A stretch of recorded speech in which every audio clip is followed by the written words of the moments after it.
ঘরে যদি দুধ থাকে আর সেই দুধটা যদি কেটে যায় তাহলে সেটাকে প্রথমে লেবু দিয়ে বা ভিনিগার দিয়ে ছানা বানিয়ে নিন। তারপর বানিয়ে ফেলুন ছানার বা পনিরের ভুর্জি। কী কী লাগবে চটপট করে এক ঝলকে দেখে নিন। আমি এখানে কেটে নিয়েছি আধখানা ক্যাপসিকাম, যেহেতু আমার এটা 1/2 লিটার দুধের ছানা।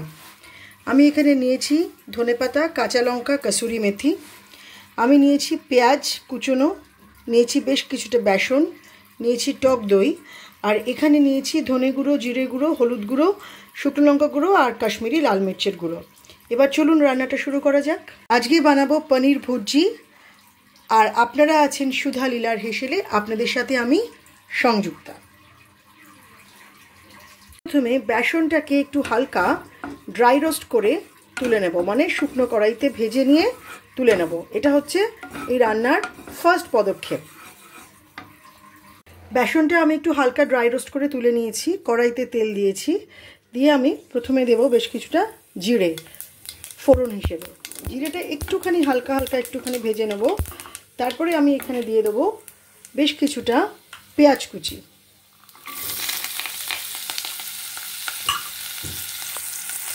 পেঁয়াজ কুচিটাকেও আমাকে একটু হালকা করে ভেজে নিতে হবে।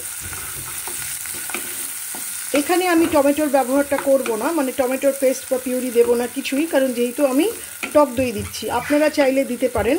আমার মনে হয় টমেটো আর টক দই এটাতে আমার একটু বেশি টক লাগবে বলে আমি এখানে টমেটোর পেস্ট বা টমেটোর পিউরি কোনোটাই ব্যবহার করিনি বা করব না। আপনারা চাইলে অবশ্যই করতে পারেন। পেঁয়াজটা যখন মাঝারি ভাজা হবে তখন আমি এখানে ক্যাপসিকামটা দিয়ে দেবো। ক্যাপসিকাম দিয়েও আমি বেশ কিছুক্ষণ আর একটু হালকা আঁচে, একদম আঁচটা কম করে একটু ভেজে নেব। ক্যাপসিকাম যখন কিছুটা ভাজা ভাজা হয়ে আসবে তখন আমি এখানটা নুন দেব। নুন দিয়ে আবার একটুখানি এগুলো মিলিয়ে নেব, পেঁয়াজ আর ক্যাপসিকাম থেকে মিলিয়ে নেব। আর তারপরেই আমি এখানে দিয়ে দেব টক দই। টক দইয়ের সাথে আমি ধনে গুঁড়ো, জিরে গুঁড়ো, হলুদ গুঁড়ো, শুকনো লঙ্কা গুঁড়োর যে পেস্টটা করে রেখেছিলাম সেই পেস্টটা আমি এখানে দিয়ে দেব। টক দইটা দিয়ে ক্রমশ এরকমভাবে হালকা আঁচে, একদম আঁচটাকে কিন্তু কমিয়ে দেবেন, নাহলে দইটা ফেটে যাবে। এরমভাবে সমানে এরমভাবে নাড়তে থাকবেন। আমি যখনই বলি যে দইটা যখনই দেবেন তখন আঁচটাকে একদম কম করবেন। আর ক্যাপসিকামের সাথে কিন্তু আমি 2টো কাঁচা লঙ্কাও এখানে চিড়ে চিড়ে দিয়ে দিয়েছি। এবার আমাকে দিতে হবে এখানে এই ড্রাই রোস্ট করা সেই বেসনটা, যে বেসনটাকে আমি গুঁড়ো করে রেখেছিলাম, সেই বেসনটা আমাকে এখানে দিয়ে দিতে হবে।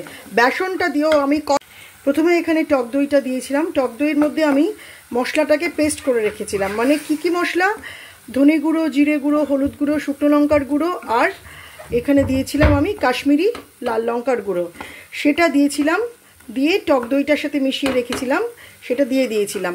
তারপর আমি এখানে দিলাম আমার ড্রাই রোস্ট করে রাখা যে বেসনটা, সেটা। এবার আমি একটু সামান্য জল দিলাম। জল দিয়ে আবার এটাকে আমি ভালো করে একটু মিশিয়ে নিয়ে নাড়িয়ে নিলাম। বেসন আর বাকি মশলাগুলো দিয়ে ভালো করে কষিয়ে নেওয়ার পর এবারে আমি আমার যে ছানাটা, মানে বা আমার যে দুধটা কেটে যে ছানাটা রেখেছিলাম সেই ছানাটা আমি এখানে দিয়ে দেবো। আপনারা চাইলে এই অবস্থাতে একটু দুধও দিতে পারেন, ভালো লাগবে, কিন্তু আমি দুধ দিয়েও করেছি, আবার আজকে দুধ ছাড়া করলাম। দিয়ে এটাকে ভালো করে নাড়িয়ে নিতে হবে। বেশ কিছুক্ষণ ধরে এটাকে নাড়াতে হবে, মিক্স করে নিতে হবে এই মশলাটার সাথে পুরোটা। ভুর্জি পুরোটাই হয়ে গেছে। এবার আমি ধনেপাতা আর কসুরি মেথি দিয়ে এটাকে একবার মিক্স করে এবার নামিয়ে নেব। নামিয়ে আমি এর ওপরে দিয়ে দেবো বেশ কিছুটা মাখন। তাহলেই হয়ে যাবে আমাদের আজকের পনির ভুর্জি। হয়ে গেল আজকে আমাদের অতি প্রিয় একটা রান্না, পনির ভুর্জি। ছোট বড় সকলের ভালো লাগবে। আর এটা অবশ্যই করে আপনারা রুটি, পরোটা বা নানের সাথে সার্ভ করতে পারেন। আমার রান্নাটা যদি ভালো লাগে তাহলে অবশ্যই করে শেয়ার, সাবস্ক্রাইব আর কমেন্ট করবেন। আর দেখা হচ্ছে খুব শিগগিরই আরও একটা রেসিপি নিয়ে, শুধুমাত্র সুধা লীলার হেসেলে। ততক্ষণ অবধি ভালো থাকুন, সুস্থ থাকুন, খাওয়া দাওয়ার মধ্যে থাকুন।